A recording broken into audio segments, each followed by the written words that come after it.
wahyu ini turun kepada Nabi. Dan wahyu yang turun ini merupakan kisah umat-umat terdahulu. Jadi Nabi diingatkan, wa Nuhan, ay udkur Nuhan. Ingatlah engkau Nabi Muhammad dan ingatkan juga umat kamu terhadap peristiwa itu. Peristiwa puluhan ribu atau ratusan ribu tahun yang lalu. Kenapa Nabi Muhammad diingatkan? Supaya mengingat peristiwa-peristiwa dahulu. Artinya untuk lebih memperteguh tekad Nabi sehingga tidak gampang putus asa, tidak gampang mengeluh dan sebagainya. Bahwa nabi-nabi terdahulu itu diperlakukan seperti itu oleh umatnya, oleh kaumnya. Bahkan sampai ada yang dibunuh segala. Jadi Nabi Muhammad diingatkan bahwa nabi-nabi terdahulu itu juga sama diperlakukan seperti itu, sebagaimana Nabi Muhammad diperlakukan oleh orang-orang musyrik.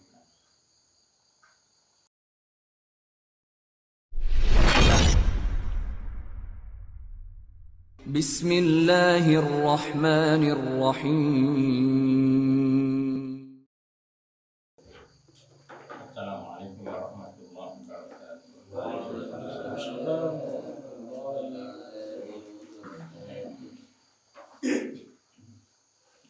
Tartil Al-Quranul Karim.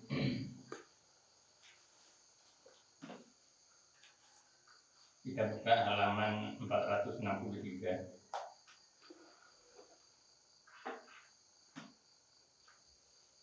Halaman 463 surah Az-Zumar ayat 42.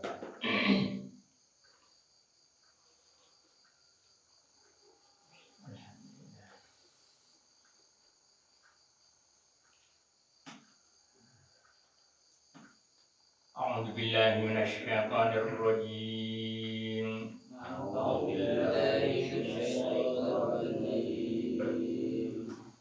Bismillahirrahmanirrahim.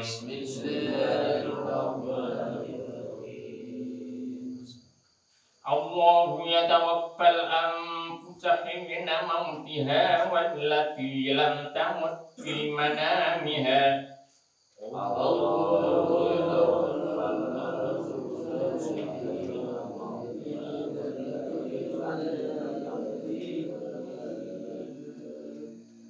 فيمسك التي قضى عليها الموت ويرسل الأخرى إلى أجل مسمى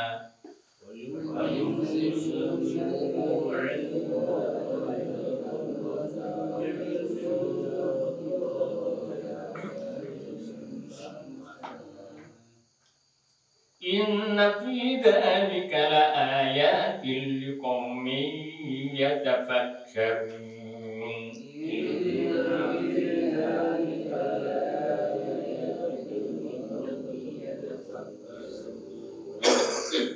أم اتخذوا من دون الله شفعاء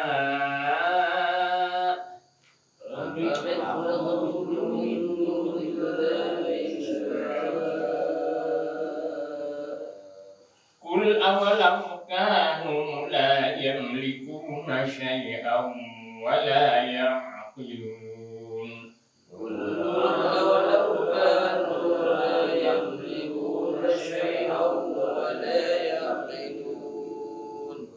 قل لله الشفاعة جميعا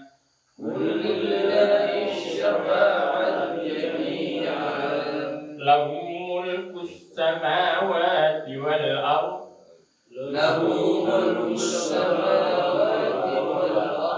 ثم إليه ترجعون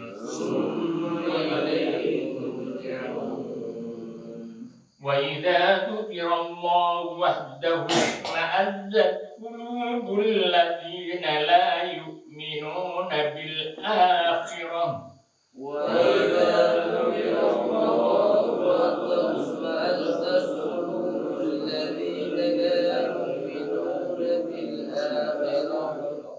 وإذا ذكر الذين من دونه إذا هم يستبشرون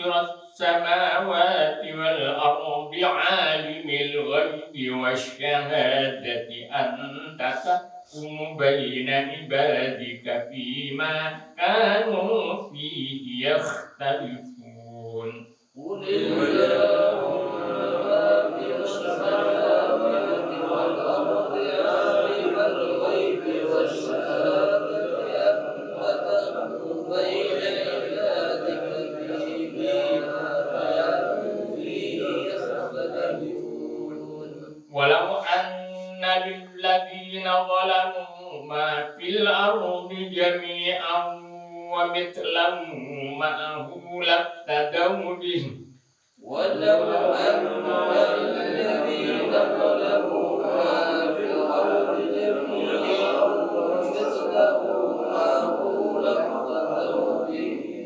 لافتدوا به من سوء العذاب يوم القيامة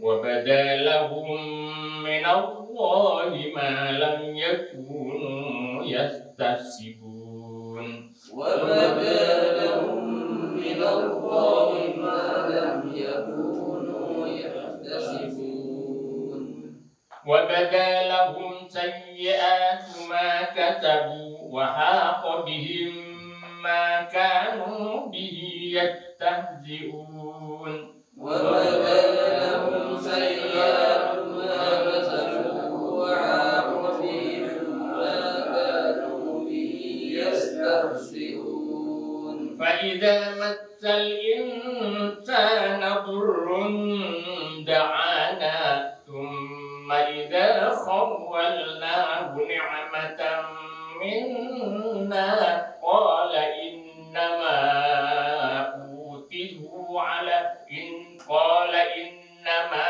أوتيته على علم فإذا مس الإنسان ضر دعانا ثم إذا خولناه نعمة منا قال إنما أوتيته على علم بل هي فتنة ولكن أكثرهم لا يعلمون بل هي فتنة ولكن أكثرهم لا يعلمون قد قالها الذين من قبلهم فما أغنى عنهم ما كانوا يكسبون قد قالها الذين من قبلهم فما أغنى عنهم ما كانوا يكسبون فأصابهم سيئات ما كسبوا فأصابهم سيئات ما كسبوا والذين ظلموا من هؤلاء سيصيبهم سيئات ما كسبوا وما هم بمعجزين والذين ظلموا من هؤلاء يصيبهم سيئات ما كسبوا وما هم بمعجزين أولم يعلموا أن الله يبسط الرزق لمن يشاء ويقدر أولم يعلموا أن الله يبسط لمن يشاء ويقدر إن في ذلك لآيات لقوم يؤمنون إن في ذلك لآيات لقوم يؤمنون صدق الله العظيم صدق الله العظيم. Tafsir Al-Quran Al-Karim. Kita buka halaman 328. halaman 328 surah Al-Anbiya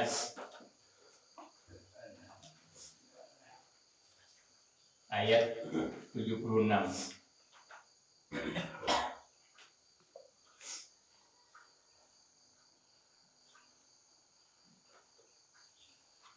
Halaman 328 surah Al-Anbiya ayat 76.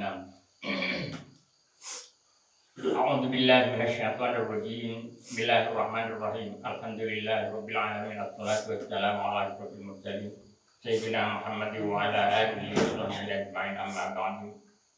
Fa inna asdaqal hadithi kitabullah wa khairal hadi hadi Muhammadin sallallahu alaihi wasallam wa syarrul umuri muhdatsatuha wa kullu muhdatsin bid'ah wa kullu bid'atin dhalalah wa kullu dhalalatin finnar. A'udzu billahi minasyaitonir rajim. Wa nuhan idh nada min qablu fastajabna lahu fanajjaynahu wa ahlahu minal karbil 'azim. Wa nasarnahu minal qaumil ladzina kadzdzabu bi ayatina innahum kanu qauma saw'in fa aqraqnahum ajma'in. Sadaqallahul azim. Alhamdulillah, pagi hari ini kita masih diberi kesempatan oleh Allah Subhanahu wa taala untuk berkumpul, untuk bertemu, untuk menambah ilmu. Karena seperti yang sering saya sampaikan, keimanan kita dan ketakwaan kita tidak akan meningkat tanpa ada ilmu di dalam diri kita. Oleh karenanya kegiatan seperti ini menempati tempat yang tinggi di hadapan Allah, menempati tempat yang posisi yang strategis di dalam kerangka ajaran Islam, karena kemajuan apapun mesti harus didukung dengan ilmu. Kemajuan apapun mesti harus didukung dengan ilmu. Kemajuan sebuah negara, kemajuan sebuah bangsa, kemajuan sebuah agama, kemajuannya mesti harus didukung dengan ilmu. Tanpa ilmu tidak bisa ada kemajuan. Oleh karenanya Islam sangat menjunjung tinggi kemajuan ini, karena sangat menjunjung tinggi terhadap ilmu. Karena demikian maka Islam ini mestinya harus sudah melampaui agama-agama yang lain dalam kemajuannya. Tapi faktanya tidak seperti itu. Karena seperti yang disampaikan oleh seorang penjaga muslim, al-Islam mahjubun bil muslimin. Jadi Islam itu terhalang karena orang Islamnya sendiri. Jadi agama Islam terhalang kemajuannya karena oleh ulah umat Islam sendiri. Jadi al-Islam mahjubun bil muslimin.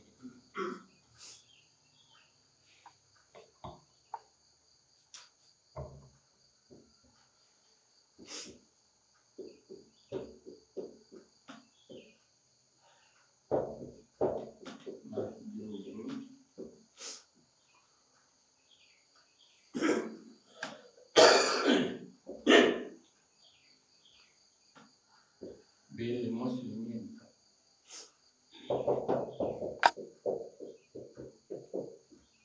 Islam itu mahjubun, hijab itu aling-aling.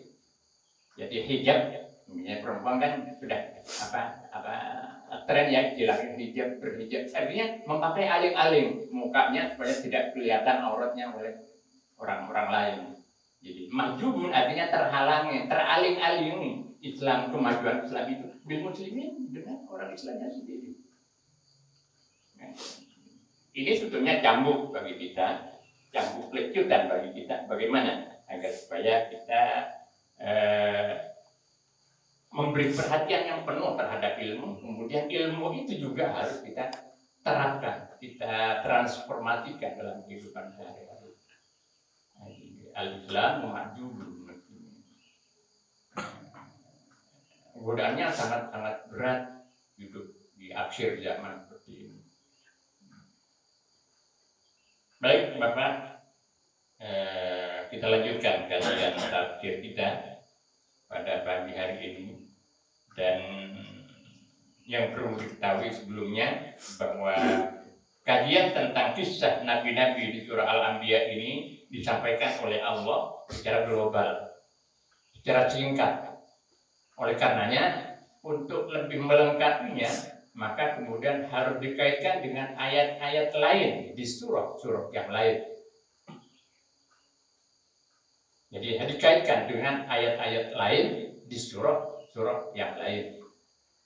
Nah, cara memberi tafsir seperti itu artinya tafsir bil maksur. Tafsir ditafsiri ayat ini ditafsiri dengan ayat yang lain.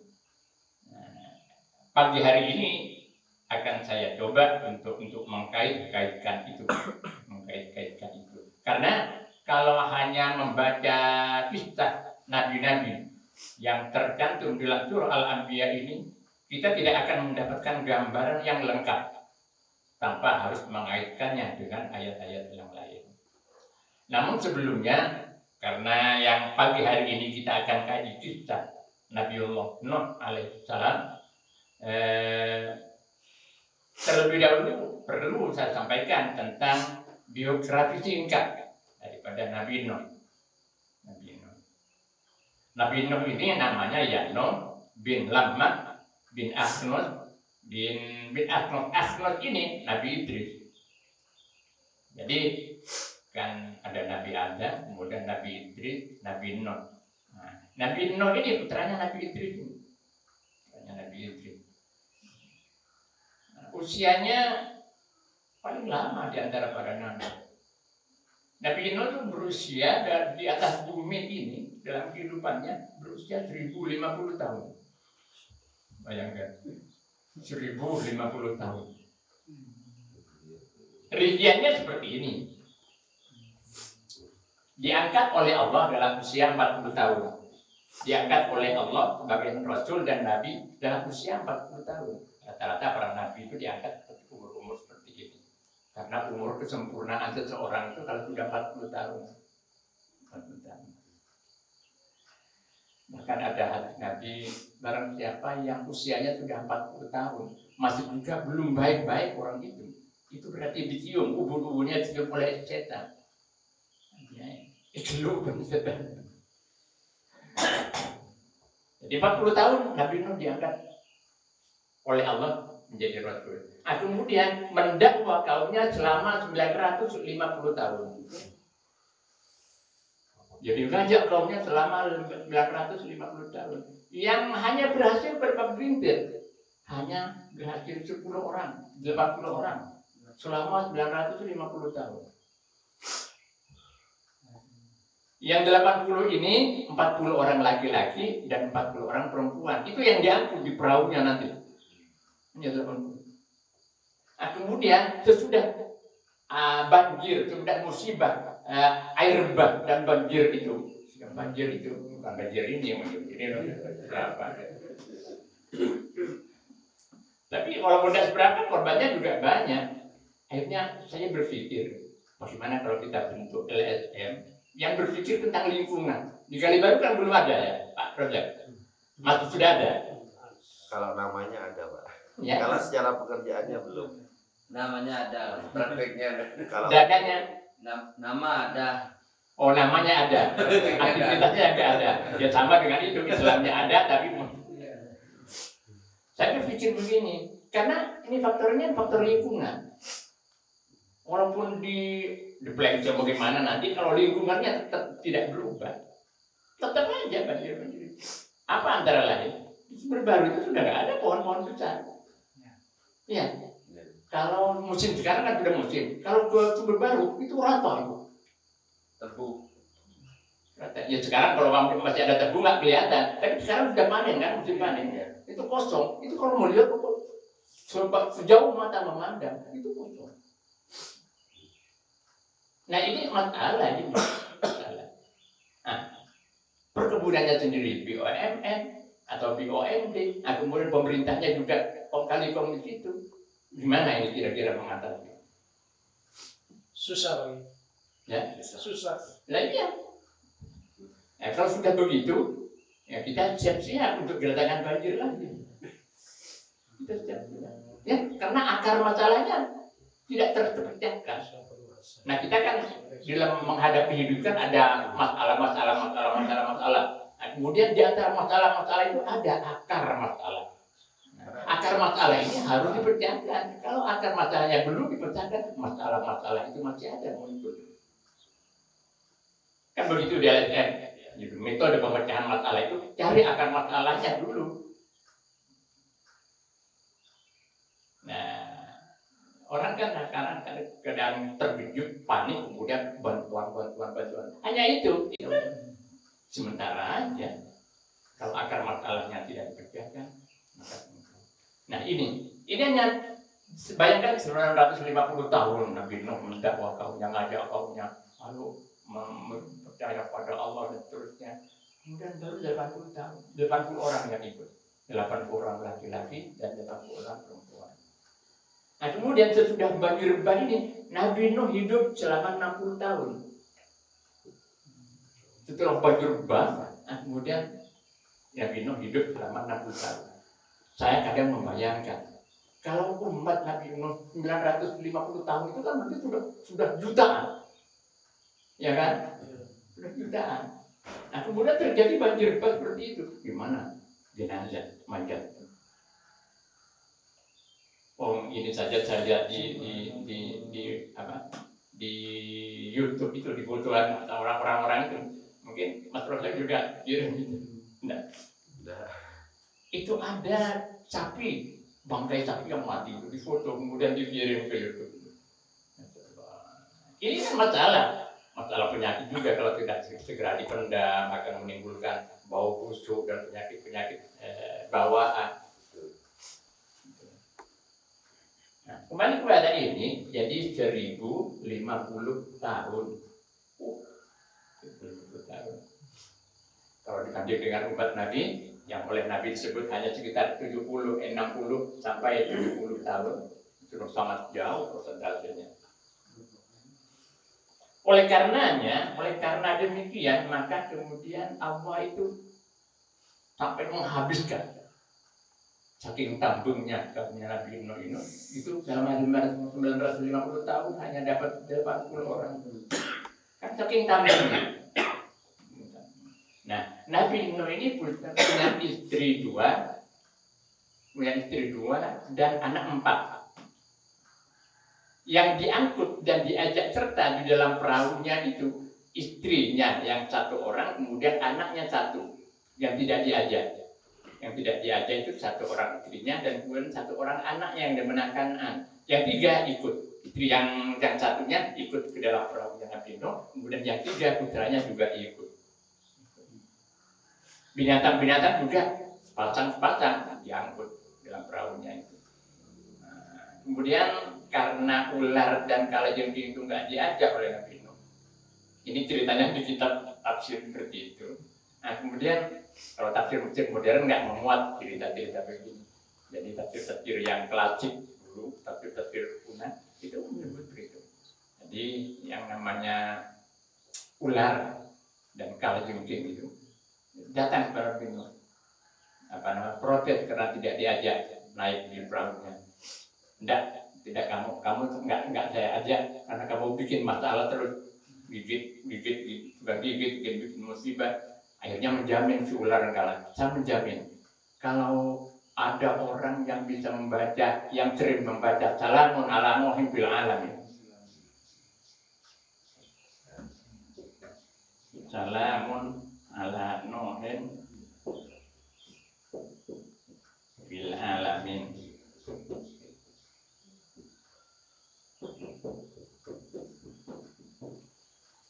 Orang yang baca itu tidak akan saya gigit, kata si ular dan kalajengking. Tidak akan saya ganggu kalau mau baca itu. Ternyata ada itu di surat Al-Qamar itu, nanti saya ceritakan. Salamun ala nuhin fil alamin. Bahkan di hizib-hizib kalimat ini selalu dicangking. Hizbun Nafar, Hizbul Eva, Hizbul Eva, Hizbul Sakron. Itu di hizib kata ini, kalimat ini selalu dicaci. Karena faedahnya orang yang istiqomah baca ini diselamatkan dari gigitan ular, gigitan kalajungsi, gangguan binatang-binatang. Salamun ala nuhin bil alamin. Yang biasa ketegaran ini sering baca-baca ini sudah tidak ketemu ular sudah. Salamun ala nuhin bil alamin.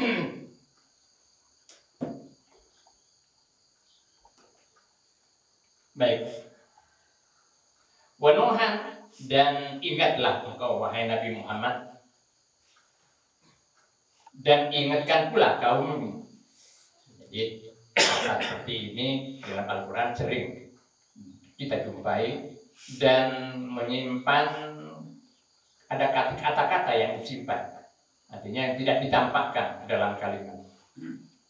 Nah, ulama menyimpulkan kata yang disimpan itu adalah kata uzkur. Ingatlah wahai Nabi Muhammad. Artinya Nabi Muhammad ini kan wahyu turun kepada Nabi. Nah, wahyu ini turun kepada Nabi. Dan wahyu yang turun ini merupakan kisah umat-umat terdahulu.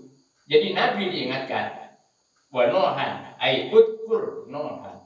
Ingatlah engkau Nabi Muhammad. Dan ingatkan juga umat kamu terhadap peristiwa itu. Peristiwa puluhan ribu atau ratusan ribu tahun yang lalu. Kamu ingat itu dan kemudian kamu ingatkan. Kenapa Nabi Muhammad diingatkan? Supaya mengingat peristiwa-peristiwa dahulu. Artinya untuk lebih memperteguh tekad Nabi sehingga tidak gampang putus asa, tidak gampang mengeluh dan sebagainya. Bahwa Nabi-Nabi terdahulu itu diperlakukan seperti itu oleh umatnya, oleh kaumnya. Bahkan sampai ada yang dibunuh segala. Jadi Nabi Muhammad diingatkan bahwa Nabi-Nabi terdahulu itu juga sama diperlakukan seperti itu, sebagaimana Nabi Muhammad diperlakukan oleh orang-orang musyrik. Wa Nuhan, dan ingatlah engkau kepada Nuh, idnada, ketika memanggil. Nada itu memanggil, menyeru. Yang dimaksud di sini adalah berdoa. Yang dimaksud di sini berdoa. Kapan Nabi Nuh berdoa? Saya mengutip ayat-ayat yang lain. Coba kita buka surah Al-Qamar ayat 10. Fada'a rabbahu anni maghlubun fantasir. Surah Al-Qamar ayat 10.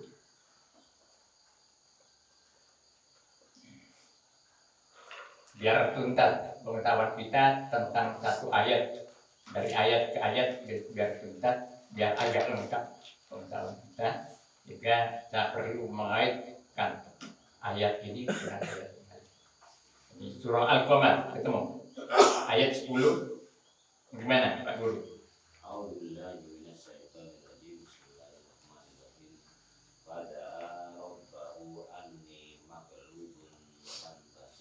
Artinya maka dia Nuh mengadu kepada Tuhannya, sesungguhnya aku telah dikalahkan, maka tolonglah aku. Sampai begitu Nabi Nuh. Jadi matul kepada Allah sampai begitu. Pada Rabbahu, maka kemudian berdoa matul kepada Allah. Rabbahu, kepada Tuhannya. Apa aturannya apa? Ini maghlubun fantasir. Ya Allah, kami ini dikalahkan. Dikalahkan di sini bukan dikalahkan karena hujahnya, bukan dikalahkan karena kaumnya Nabi Nuh berhujah dengan kebenaran, tidak. Dikalahkan oleh jumlah yang banyak dan kemudian tambung-tambung, nakal-nakal, kemudian pokoknya. Jadi argumentasinya mereka juga pokoknya.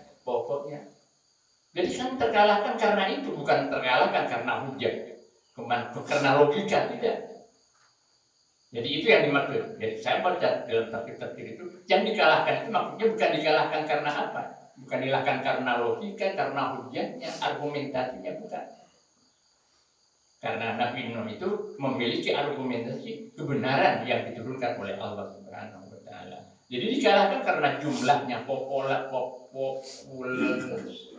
populasinya yang kemudian jauh. Ya bayangkan Nabi Nuh banding dengan umat yang sekian tahun itu. Jadi matur. Nah kemudian setelah seperti itu ada ayat surah Hud. Ini pengetahuan kita yang pertama bahwa Nabi Nuh itu matul pada Allah. Kayaknya angkat tangan. Kami digalakkan, ya Allah, tolong kami.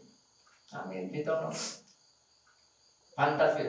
Nah, kemudian surah Al-Hud, bukan Al-Hud, tapi surah Hud ayat 36 dan 37. Surah Hud ayat 36 dan 37. Wa uhiya ila Nuhin. Gimana? Wa uhiya ila Nuhin annahu lan yu'mina min qablika illa man qad amana fala tabta'is bima kanu yaf'alun. Wasna'il fulki bi ayunina wa wahyina wa la tuqatibni fil ladina dzalamu innahum mughraqun. Terjemahannya seperti apa? Dan diwahyukan kepada Nuh, ketahuilah tidak akan beriman di antara kaummu kecuali orang yang benar-benar beriman saja. Nah, sudah. Jadi Allah sudah mendeklar kepada Nabi Nuh, orang-orang itu nggak ada yang akan beriman lagi kepada kamu. Kemudian 80 itu. Nah, kemudian ayat berikutnya. Karena itu janganlah engkau bersedih hati tentang apa yang mereka perbuat. Dan buatlah kapal itu dengan pengawasan dan petunjuk wahyu kami. Dan janganlah engkau bicarakan dengan aku tentang orang-orang yang zalim. Sesungguhnya mereka itu akan kita benamkan. Nah ini. Jadi setelah Allah mendeklar menyatakan kepada Nabi Nuh bahwa tidak akan yang orang beriman lagi kepada engkau wahai Nabi Nuh. Hanya sekitar 80 orang itu saja. Karena demikian, kemudian Allah memerintahkan buat kamu perahu, buat kamu kapal. Ya aneh memang. Pantas kemudian disebut orang gila Nabi Nuh, orang gila buat perahu. Di Malang Sari, ke perahu. Jadi dianggap gila Nabi Nuh. Buat nahil fulka bi a'yunina wa wahyina. Buat perahu. Wala tukhatibni fil ladina dzalamu. Jangan jangan ambil pusing dengan mereka-mereka yang tidak beriman. Mereka akan kami tenggelamkan. Jadi begitu janji Allah. Karena demikian, kemudian Nabi Nuh itu berdoa lagi. Kalau tadi berdoa mengenai dikalahkannya Nabi Nuh, kemudian pada surah Nuh berdoa lagi ayat 26 dan 27. Robbila tadarni fardan. Robbila tadar al-ardi minal kafirin diyaro. Surah Nuh ayat 26 dan 27.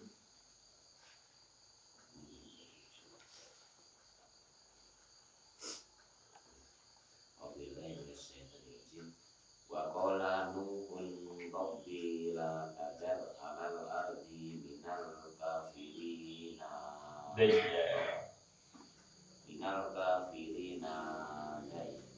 dayyaro innaka in tadarhum dillu ibadaka wa la yalidu illa fajiran kafaro. Dan Nuh berkata, ya Tuhanku, janganlah engkau biarkan seorang pun di antara orang-orang kafir itu tinggal di atas bumi. Sesungguhnya jika engkau biarkan mereka tinggal, niscaya mereka akan menyesatkan hamba-hambamu dan mereka hanya akan melahirkan anak-anak yang jahat dan tidak tahu bersyukur. Ya itu doa terakhir Nabi Nuh. Karena sudah diputus oleh Allah tidak akan ada lagi kaumnya yang beriman. Dan kemudian Allah sudah memerintahkan membuat perahu. Kemudian Nabi Nuh berdoa lagi, ya Allah jangan sisakan di bumi ini orang-orang yang kafir itu. Jadi Nabi Nuh itu memang keras ya. Jadi di antara nabi-nabi itu ada yang keras, ada yang lemah lembut. Kalau Nabi Muhammad jelas kita ketahui ya orang nabi yang lemah lembut. Lemah lembut. Sampai satu saat ketika ke Taif, hijrah ke Taif, sana minta perlindungan. Kemudian orang Taif justru tidak memberi perlindungan, minta suaka ke sana justru tidak memberikan perlindungan pada Nabi. Malah dilempar batu sampai luka. Kemudian malaikat Jibril datang, Muhammad tidak tega mungkin malaikat Jibril melihat Nabi Muhammad diperlakukan seperti itu. Kemudian malaikat Jibril datang, Muhammad gimana? Mau saya angkat gunung Uhud ini ya? Tak berikan kepada orang-orang Taif itu. Jangan Jibril, jangan. Malah berdoa Nabi Muhammad, Allahumma biqomana fa'inna minna ya'lam. Ya Allah berikan hidayah kepada mereka karena mereka sesungguhnya karena tidak tahu. Kalau Nabi Nuh kan ada. Di antara para sahabat juga begitu. Antara sahabat Abu Bakar dengan sahabat Umar itu Abu Bakar lemah lembut, kemudian saudara Umar keras. Ya memang harus ada yang begitu itu ada. Tapi tempatnya nanti waktu keras ya kita keras, waktu lemah lembut kita harus lemah lembut. Jadi urusan kecil tidak perlu keras. Saya seperti Nabi Nuh mungkin Pak. Melihat banjir kejadian kemarin, doa saya ya Allah hancurkan orang yang menggundul. Ya rusak. Kalau dihancurkan semua malah nggak banjir itu malah nggak ada yang nangani. Ya itulah doa Nabi Nuh. Jangan disisakan di muka bumi orang-orang kafir. Karena kalau tersisa kalau disisakan mungkin berbeda lah. Jangan mundur. Mungkin berbeda lah. Mon rembi, mon lahir orang-orang kafir, orang yang bikin saja. Buktinya selamat 950 tahun itu mereka melahirkan orang-orang penjahat dan kafir-kafir. Oleh karenanya dibinasakan semua. Allah mengabulkan permohonan itu sebagaimana yang diwujudkan dalam ayat 76 surah Al-Anbiya.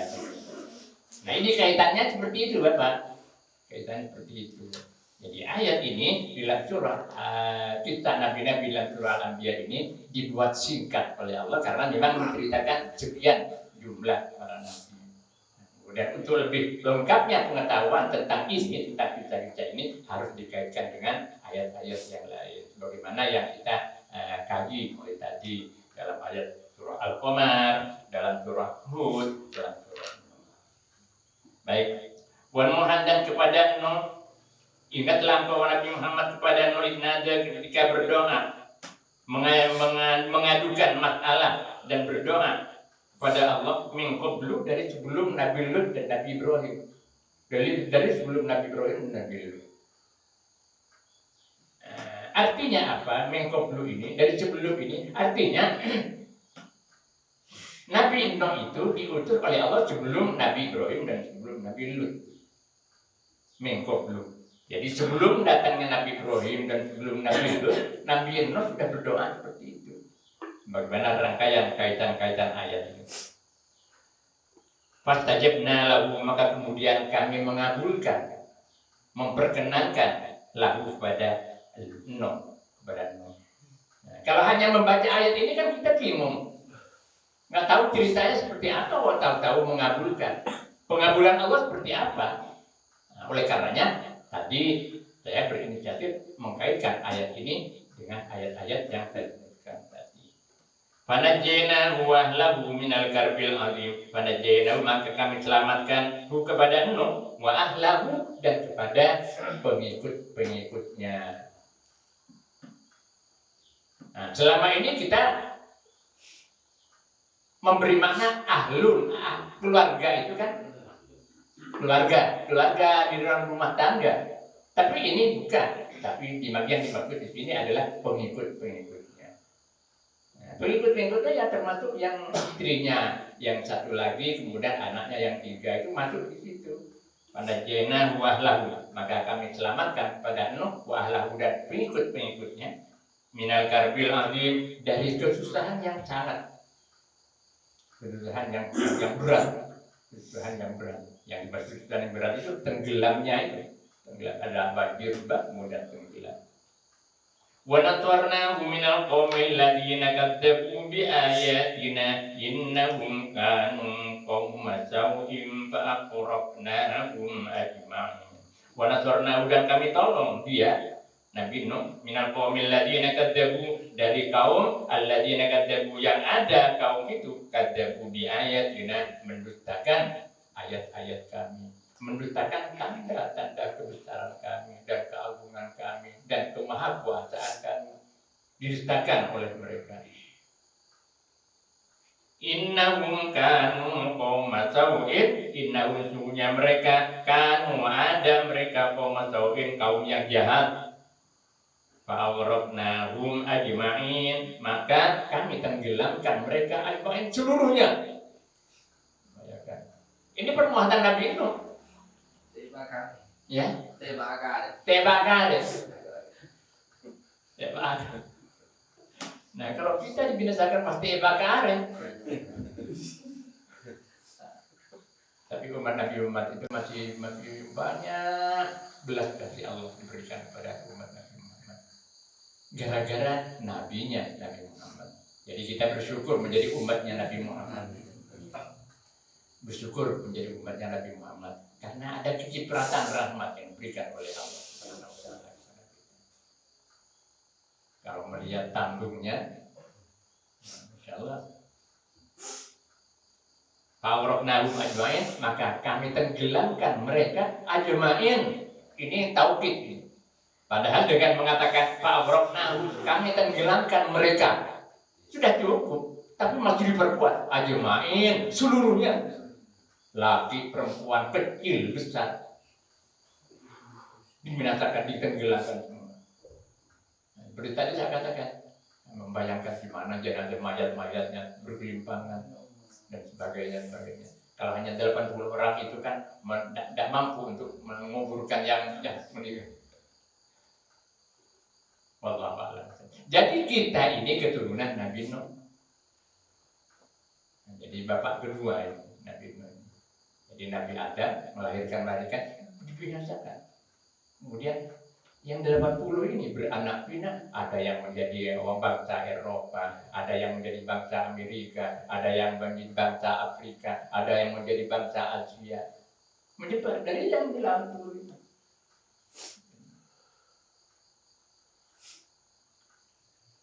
Tentang binatang-binatang, kalau kita mengenal binatang apa namanya? Yang purba itu dinosaurus, mungkin dia rajanya dinosaurus, binatang-binatangnya yang ikut perahunya Nabi Nuh ini. Jadi dinosaurus ya. Yang bentuknya yang menjijikkan, menakutkan, menjijikkan lagi. Kalau binatang-binatang sekarang, umatnya Nabi Muhammad ini kan binatangnya ganteng-ganteng. Lainnya kan, kalau dinosaurus kalau ditampilkan di TV apa itu kan menakutkan dan menjijikkan lagi. Artinya kalau disembelih kan nggak mau kita makan dinosaurus itu. Melihat hidupnya saja sudah jijik.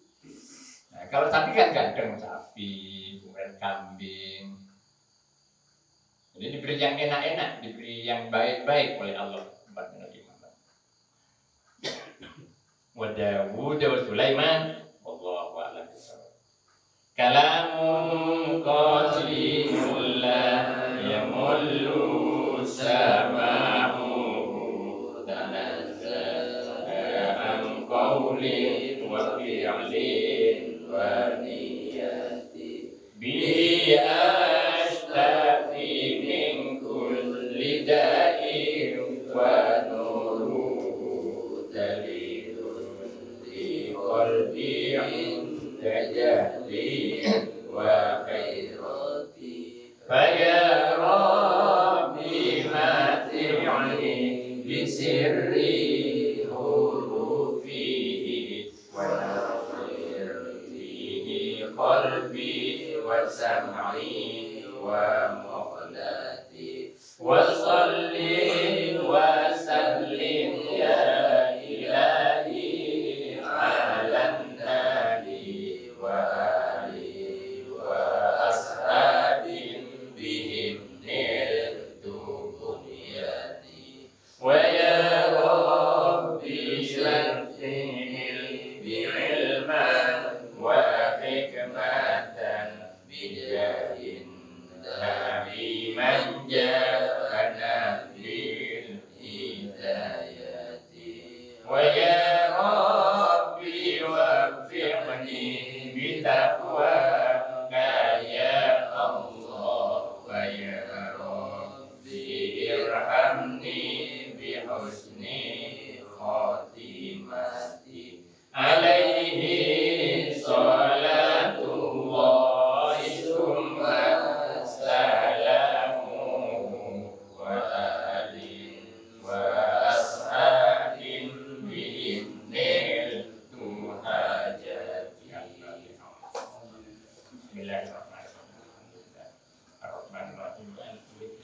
Iyyaka na'budu wa iyyaka nasta'in.